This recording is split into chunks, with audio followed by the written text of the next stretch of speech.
Okay, Assalamualaikum. Selamat datang ke channel YouTube aku. Jadi hari ni aku nak share dengan korang cara untuk buat sambungan bateri, series dan parallel.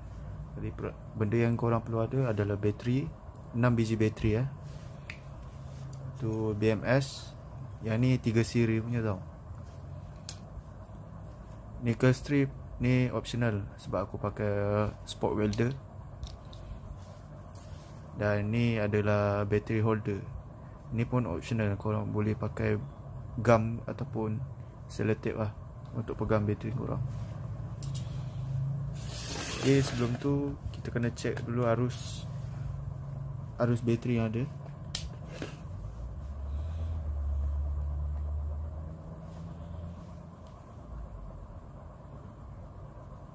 Okay, 3.8.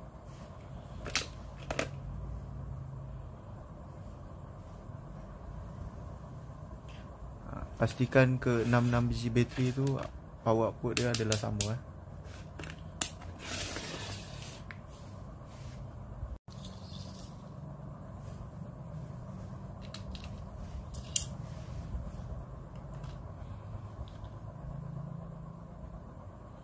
Jadi aku akan buat penyambungan. Jadi korang layanlah video aku Ni kedudukan bateri. Alright. Ladies and gentlemen, please welcome by Lithium Remix.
me do it, bro.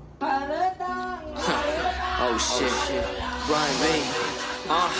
I don't slow mo, I just dance, bruh. Talk some real shit, no cap, bruh. Whatever they talk, I just laugh. And I keep it 100 like I'm mad, bruh. Do lama, do it, yo, yo. Oh,